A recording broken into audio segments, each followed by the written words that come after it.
Hello everyone, स्वागत है आप सभी लोगों का अड्डा 24/7 के ऑफिशियल यूट्यूब प्लेटफॉर्म पर। मैं हूं दीक्षा पांडे और आज के इस वीडियो में हम डिस्कस करने वाले हैं कि अगर आपको क्लैट 2027 क्रैक करना है तो आपको क्या बेस्ट स्ट्रैटेजी फॉलो करनी है जिससे आपका ये एग्जाम निकल जाएगा शॉर्ट। तो यहाँ पर आपको 4 चीजें दिख रही होंगी। इन 4 चीजों के ऊपर हमें कमांड बनानी है ताकि आपके इस एग्जाम को निकलने में कोई दिक्कत ना हो। चलिए तो शुरू करते हैं बिना किसी देरी के। अगर गाइस चैनल पे आप पहली बार आए हैं तो चैनल को सबसे पहले जाकर सब्सक्राइब कर लें और इस वीडियो को लाइक एंड शेयर कर दें। चलिए तो हम बात करेंगे what is the smart study strategy for you to crack CLAT 2027 exam. So basically you have to focus on 4 things. First is motivation, second is consistency, third is reading comprehension and fourth is reading speed. ठीक है, ये 4 चीजें हैं जो कि game changer होने वाली हैं।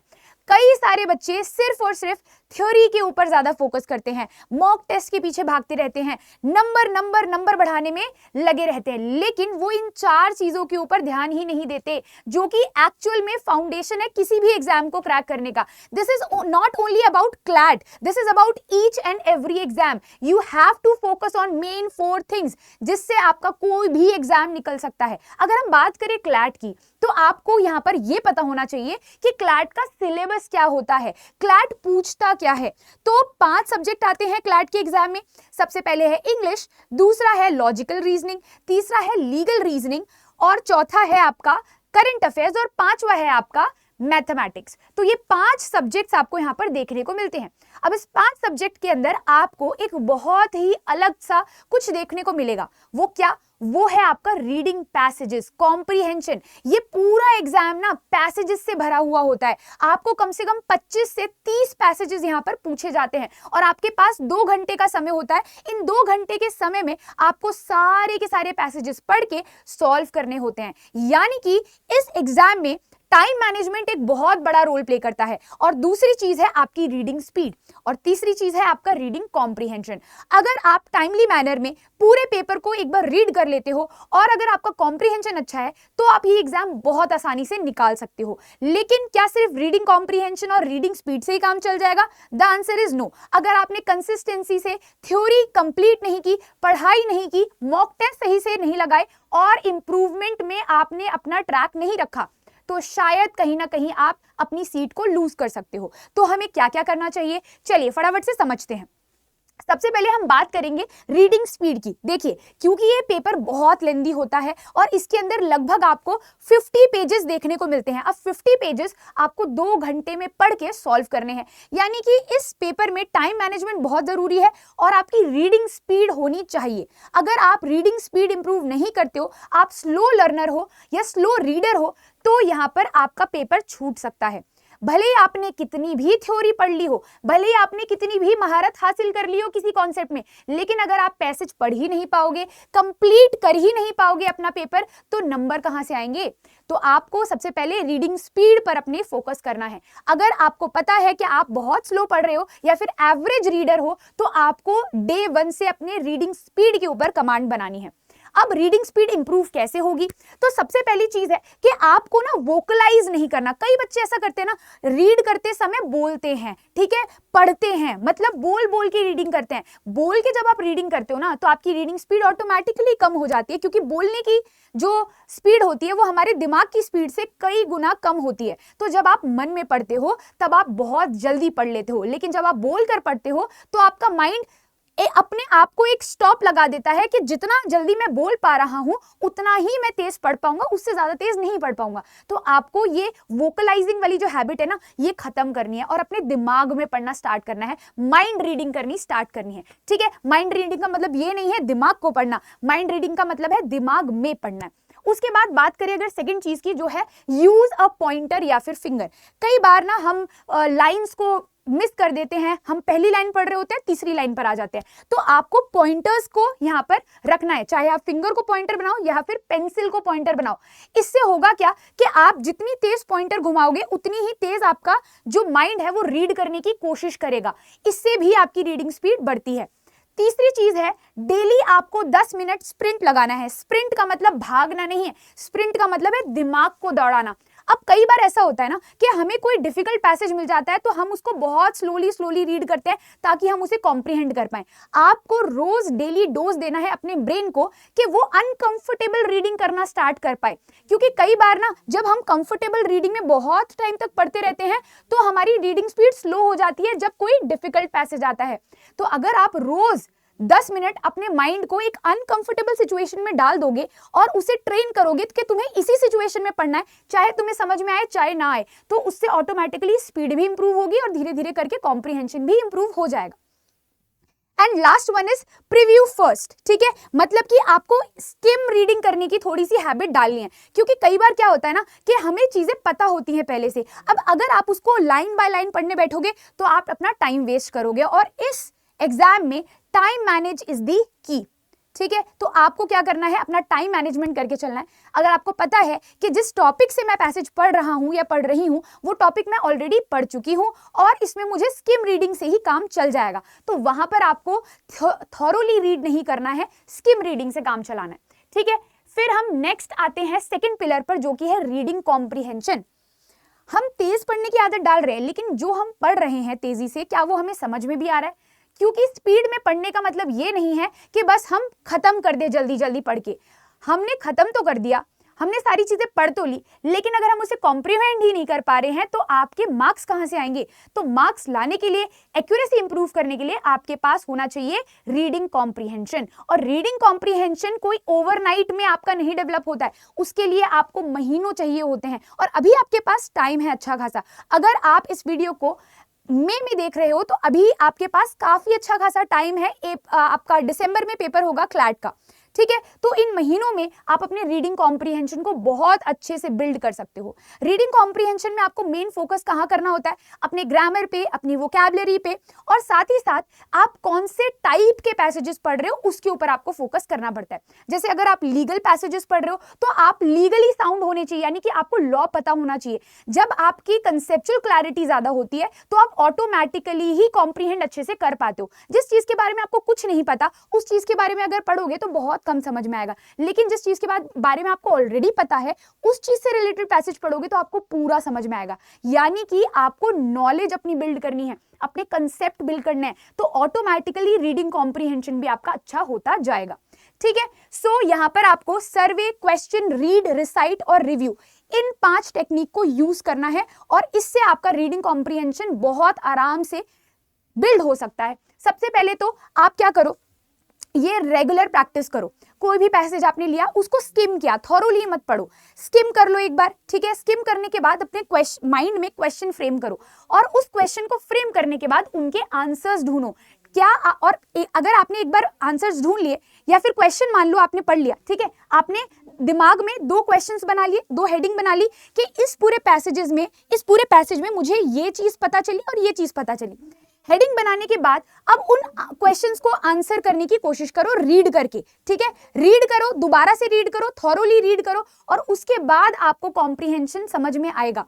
एंड देन उसके बाद बुक को करो क्लोज और फिर सोचने की कोशिश करो, ठीक है, कि मैंने क्या पढ़ा, मुझे कितना समझ में आया। अगर हो सके तो उसको एक समरी फॉर्मेट में पूरा लिख लो। इससे क्या होगा कि जो आपने पढ़ा है वो आपको कितना समझ में आया, आप कितना रिटेन कर पा रहे हो, पढ़ने के साथ साथ उस चीज की क्लैरिटी आपको बहुत आसानी से मिल जाएगी। कई बार ऐसा होता है ना कि हम पढ़ तो लेते हैं, हमें समझ बहुत कम आता है, या फिर हम पढ़ लेते हैं लेकिन हम गलत इंटरप्रेट कर लेते हैं। तो जब आप समरी लिखना शुरू करते हो या दिमाग में समरी बनाना शुरू करते हो ना, तो उससे क्या होता है, क्लैरिटी ऑफ माइंड जो है आपका यहाँ पे बनने लगता है। आपको समझ में आता है कि मैंने इतना टाइम दिया लेकिन कॉम्प्रिहेंड नहीं कर पाया, तो वहां पर आप थोड़ा सा इंप्रूवमेंट कर सकते हो। उसके अलावा रिव्यू, तो आपको रीचेक करने हैं अपने नोट्स को। जो भी आप नोट्स बनाओगे आप उनको दोबारा से रिव्यू कर सकते हो, रीचेक कर सकते हो। धीरे धीरे करके कॉम्प्रिहेंशन बढ़ जाएगा।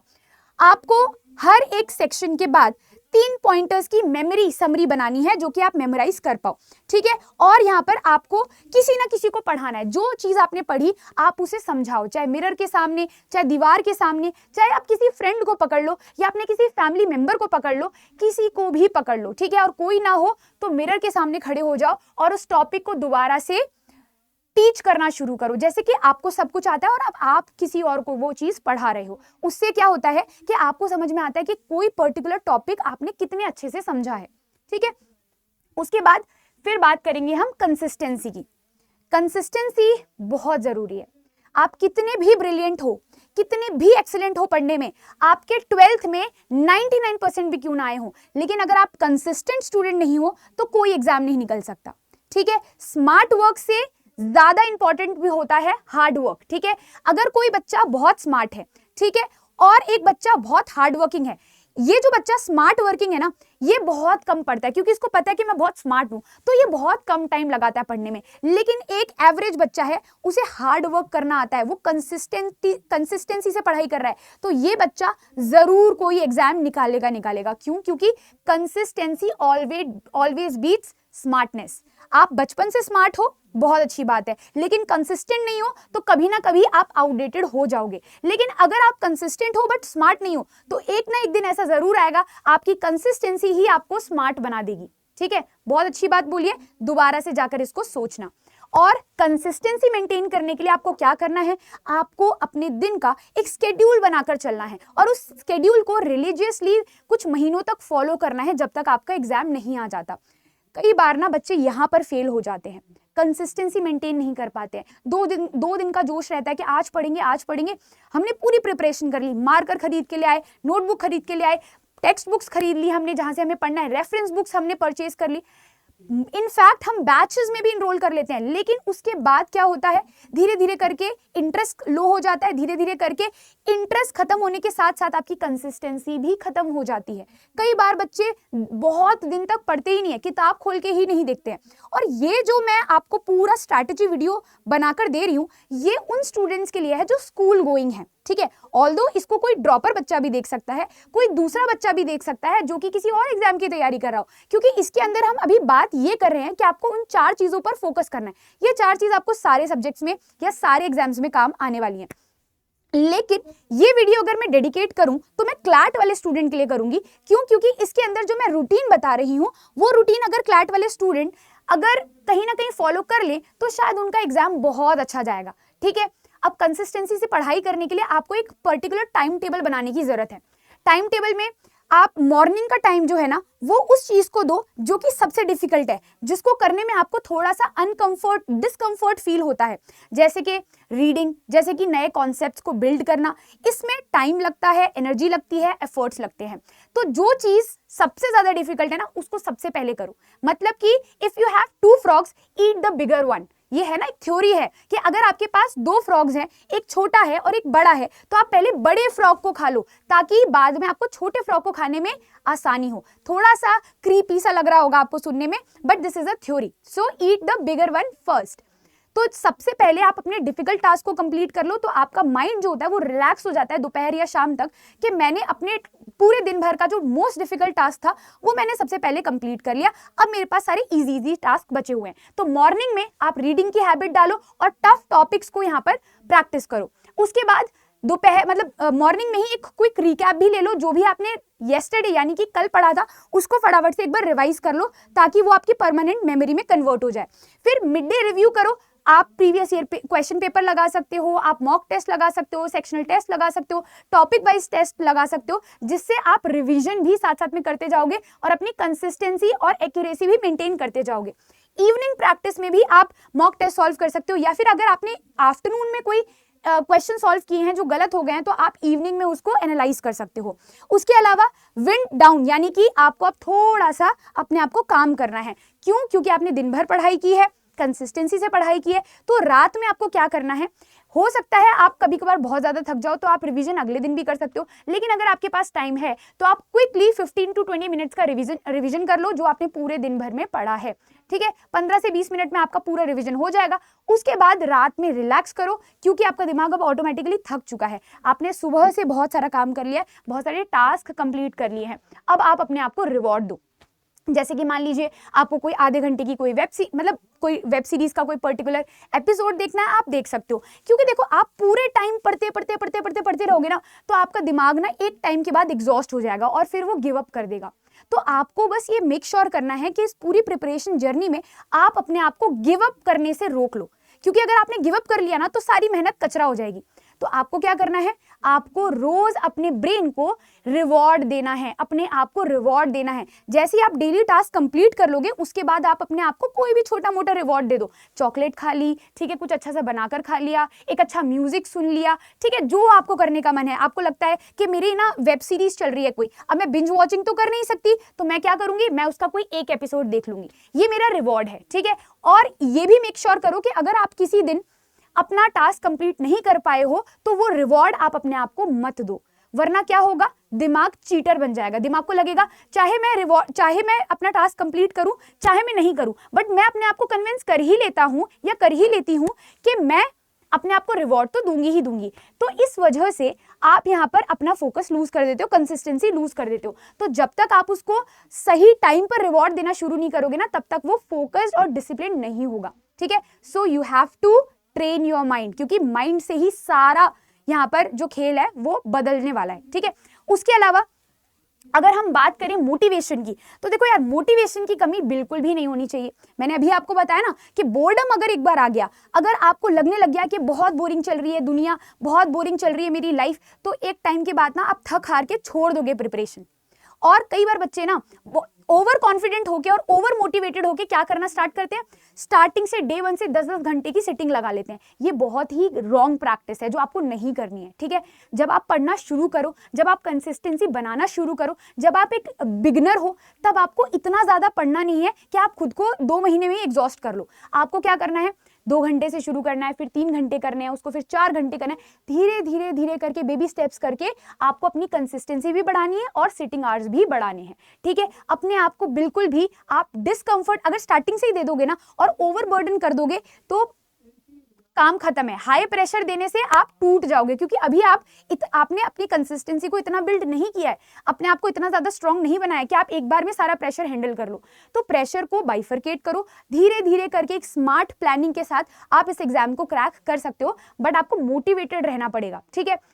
एक काम कर सकते हो, आप जो भी आपका ड्रीम है या आप इस एग्जाम को क्यों क्वालिफाई करना चाहते हो, उसको आप एक पेपर पर लिखो और एक बड़ा मतलब आप उसको फॉन्ट में लिखो और अपने डेस्क के सामने चिपका लो। जहां पर भी आप फ्रीक्वेंटली देखते हो आप उसके सामने चिपका लो, और बार बार आप उसको देखोगे ना तो आपके दिमाग में ये चीज बार बार स्ट्राइक करेगी कि मुझे इस एग्जाम की तैयारी क्यों करनी है, वाई, ठीक है। बड़ा लिख लो वाई और वहां पे चिपका लो। तो जब भी आपको वो क्वेश्चन दिखेगा तो आपके दिमाग में आपका जो ऑब्जेक्टिव होगा वो क्लियर हो जाएगा कि मुझे ये एग्जाम एट एनी कॉस्ट निकालना ही निकालना है। उससे आपको मोटिवेशन मिलेगा। उसके अलावा बहुत सारे आपके पास यहाँ पर ऑप्शंस हैं जो आप यूज कर सकते हो। आप अपना एक स्टडी बडी बना लो, ठीक है, जिसके साथ आप डिस्कशन कर सकते हो। आप ना ट्रैक अपना रखना, प्रोग्रेस के ऊपर ट्रैक रखना कि आप कितना प्रोग्रेस कर रहे हो धीरे धीरे करके, ठीक है। और अपने आप को रोज डेली रिवॉर्ड्स देते जाना, और डेली रिवॉर्ड्स देने के लिए पहले आपको डेली का अपना टास्क जो है वो डिसाइड करना पड़ेगा। सोने से पहले अगले दिन का टास्क अपने दिमाग में डिसाइड करके सो, ताकि अगले दिन ना आपको ये ना कंफ्यूजन हो कि आज क्या करना है। क्योंकि जब आप पहले से प्री प्लान्ड होते हो, आपका दिमाग ऑलरेडी सोच चुका होता है कि आपको अगले दिन क्या करना है, तो आप बिना टाइम वेस्ट किए उस टास्क पर लग जाते हो, ठीक है। तो रात में आपको सिर्फ 15 मिनट या 10 मिनट या 5 मिनट ही सही, 5 मिनट आपको सोचना है कि मेरे को अगले दिन क्या करना है, क्या प्रोडक्टिविटी मुझे हासिल करनी है और किस टारगेट को अचीव करना है। बहुत ज्यादा टारगेट मत बना लेना जो आप अचीव ही ना कर पाओ, प्रैक्टिकल टारगेट बनाकर चलना। और उसके अलावा आप म्यूजिक सुन सकते हो, ठीक है, जो आपके माइंड को रिलैक्स करे, ठीक है। और अफर्मेशन रोज देना शुरू करना, मैनिफेस्टेशन स्टार्ट करना कि मेरे से होगा, ठीक है, मैं ही कर सकता हूं, मुझसे ही होगा, ये एग्जाम मैं निकाल के रहूंगा।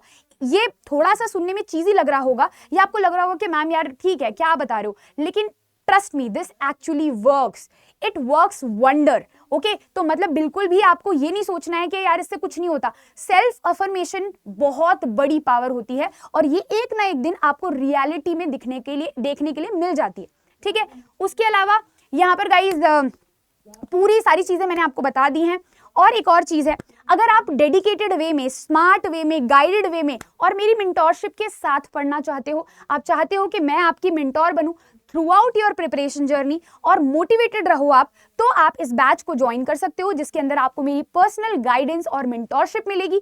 साथ ही साथ आपको 2 वे लाइव क्लासेस मिलने वाली हैं, मॉक टेस्ट मिलने वाले, ई बुक्स मिलने वाले हैं, क्लास के PDF, और प्रैक्टिस सेट्स मिलेंगे और साथ ही साथ मेरी पर्सनल मेंटरशिप और गाइडेंस मिलेगी, साथ साथ में टॉप फैकल्टी की गाइडेंस भी आपको यहाँ पर मिलने वाली है। उसके अलावा अगर आपको स्टडी मटेरियल में कोई प्रॉब्लम है तो ये हमारा रैंकर्स प्रो बैच है, जिसके अंदर आपको प्रिंटेड फॉर्मेट में बुक्स मिलेंगी, साथ साथ में वेबिनार सेशंस होंगे और भी बहुत सारे एडिशनल फीचर्स हैं प्रो बैच के अंदर।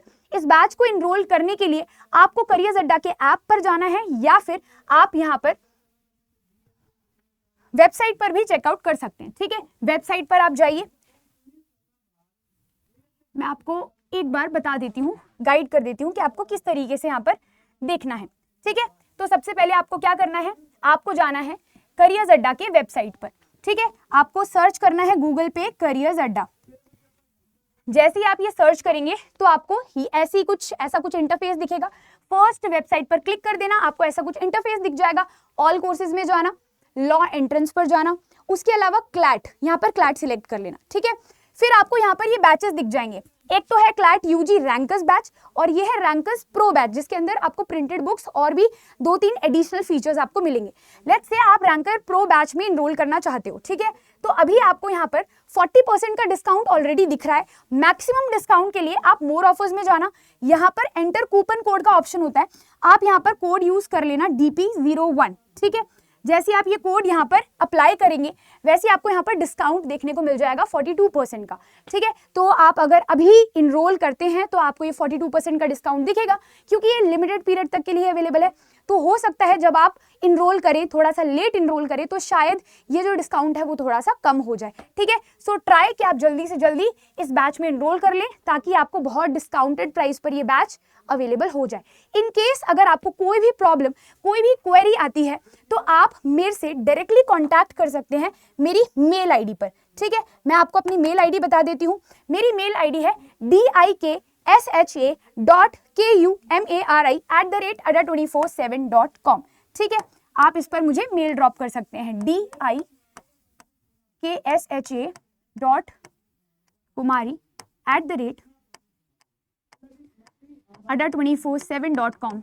इस पर आप मुझे मेल ड्रॉप कर सकते हैं, मैं आपको पर्सनली मेंटोर और गाइड कर दूंगी। उसके अलावा गाइस मेरा एक टेलीग्राम चैनल भी है जिसका नाम है law_with_Diksha_Adda247। ठीक है, अगर आप इसको सर्च करते हैं टेलीग्राम पर तो आपको मेरा टेलीग्राम चैनल मिल जाएगा। वहां से आपको रेगुलर बेसिस पर study material free of cost मिलता रहेगा, तो आप इस चैनल को जाकर भी ज्वाइन कर सकते हैं।